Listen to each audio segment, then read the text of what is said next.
Ever wondered why December 25th was chosen for Christmas? It's a question that's intrigued historians and scholars for centuries. A seemingly arbitrary date, December 25th is steeped in mystery and brimming with theories. Some suggest it may have been borrowed from pagan celebrations, while others propose it was calculated based on historical events. Although the Bible doesn't specify a date for the birth of Jesus, early Christians needed a date to commemorate this monumental event. Hence, the quest to pinpoint a date began. Over time, December 25th emerged as the favored choice, but how did this come to be? Theories range from the practical to the profound, each offering a unique lens through which to view this historical puzzle. As we journey through time, we'll explore these theories, piecing together the fascinating narrative behind this date. So, buckle up for a historical ride you won't forget. Stay tuned as we delve into the intriguing history of why December 25th became the date we celebrate Christmas. The early Christian era didn't actually celebrate the birth of Jesus. A surprising fact, isn't it? But early Christians were not as concerned with marking the exact date of Jesus' birth as one might imagine. Their focus lay elsewhere.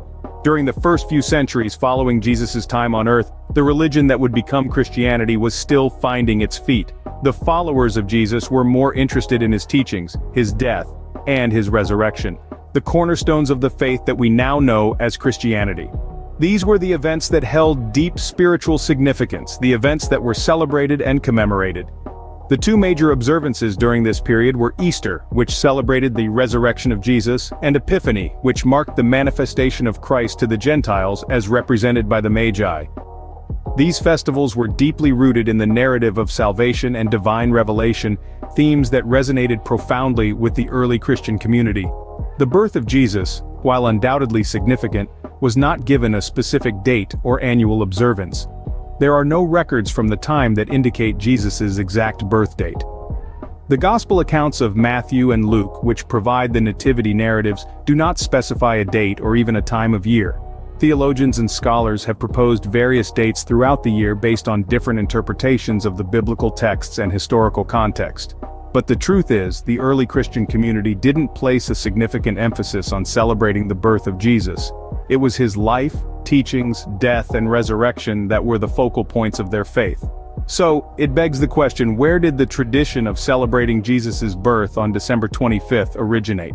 How did this date become synonymous with Christmas, the birth of Christ? It's a fascinating journey that involves a blend of religious observance, cultural influence, and historical events. So, if early Christians didn't celebrate Jesus' birth, how did December 25th come into the picture? Let's find out. Enter the Romans with their winter solstice celebrations. As we delve deeper into the story, we encounter the mighty Romans, who had a special fondness for festivals. One such festivity was Saturnalia, a week-long merriment in honor of Saturn, the Roman god of agriculture and time. It began around December 17th and extended through December 23rd. The festival was marked by feasting, gift-giving, and a temporary inversion of social orders where slaves were treated as equals, sometimes even served by their masters. Around the same time, Romans also observed the winter solstice, the shortest day of the year. For Romans, this day, which usually falls on December 21st or 22nd, symbolized the rebirth of the sun, a turning point from the growing darkness to increasing light. It was celebrated as the birthday of the unconquered sun, with grandeur and gaiety. Now, here's where the plot thickens. The Romans were largely pagans when the early Christians were trying to establish their faith. It was a challenging time for the Christians as they were a minority and often persecuted. So to safeguard their followers and make the new faith more appealing to the Romans, some historians suggest that the Christians might have intentionally chosen December 25th for Christmas. This date not only coincided with the end of Saturnalia, but was also close to the winter solstice and the birthday of the unconquered sun. By doing so, the Christians could participate in the popular Roman festivals without raising eyebrows and simultaneously celebrate their own holiday.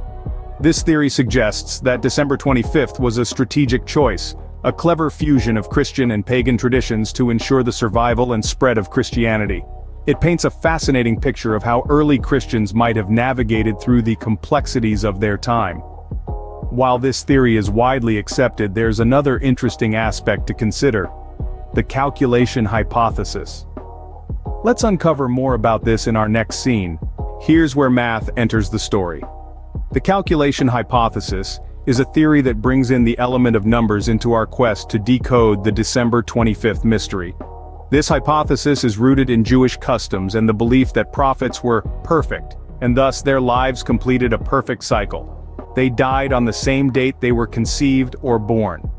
The early Christian theologians believed that Jesus, being the ultimate prophet, also followed this pattern. But here's the puzzle. When was Jesus conceived then? The New Testament does not provide a specific date for Jesus' birth or conception. However, it does mention that his cousin John the Baptist was conceived 6 months before Jesus. Now there's a Jewish holiday, Yom Kippur, the Day of Atonement, which falls around late September or early October. Some scholars believe that John the Baptist's father, who was a priest, would have been serving in the temple during this high holy day, and it was then that the angel Gabriel announced John's conception to him. So if we take this as a starting point and add 6 months, we're in the realm of late March or early April for Jesus' conception. Now add 9 months, the typical human gestation period, to late March, and we're looking at a late December birth. This calculation hypothesis is of course based on a lot of assumptions and interpretations. But it offers a fascinating perspective on how ancient customs and beliefs could have influenced the selection of December 25th as the date to celebrate Jesus' birth. So, whether it was a strategic move to coincide with pagan festivals, or a calculated decision based on ancient customs, December 25th became the chosen date. But when did December 25th become officially recognized as the date of Christmas? Well, the journey to cement this date in history was a fascinating one. In the grand scheme of the Roman Empire, a significant shift occurred when Emperor Constantine the Great came into power. An advocate for Christianity, Constantine was the first Roman emperor to convert to the faith, radically shifting the religious landscape of the time. In the year 336 after death, during his reign, Christmas was recognized as an official Roman holiday. This was a monumental stride for early Christians who had previously celebrated in secret, fearing persecution. However, the story doesn't end there. Fast forward to just 14 years later, in the year 350 after death, we meet Pope Julius I, a figure who made an enduring impact on how we celebrate Christmas today. Pope Julius I took the baton from Constantine's initial recognition and ran with it. He declared December 25th as the official celebration of the birth of Jesus Christ. But why this specific date? Some historians propose that Pope Julius I chose this date to Christianize the pagan festival of Saturnalia. Others suggest it was to coincide with the winter solstice, a time of year that held significance in many early cultures. Regardless of the initial reasoning, Pope Julius I's declaration was a pivotal moment in history. In making this declaration, Pope Julius I not only established an official date for the celebration of Christmas, but also paved the way for the holiday's future development. Over the centuries, Christmas has evolved and grown, incorporating various cultural traditions and customs from around the world. Yet, through all these changes, the date of December 25th has remained constant. And thus December 25th was etched in history as the day to celebrate Christmas. This day, once shrouded in mystery and uncertainty, was finally given a firm place in our calendars, thanks to the actions of Emperor Constantine and Pope Julius I.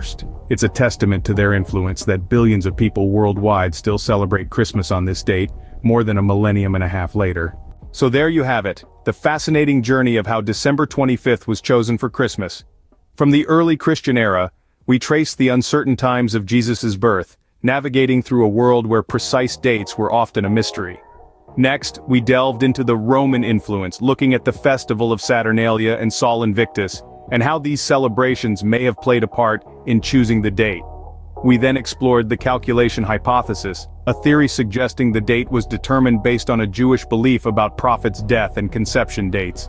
Finally, we arrived at the official adoption of December 25th by the Western Christian Church, a decision that forever marked this day as a cornerstone of Christian faith and global holiday celebrations. While we may never know the exact reason, the story behind December 25th as Christmas Day certainly adds another layer of intrigue to this widely celebrated holiday.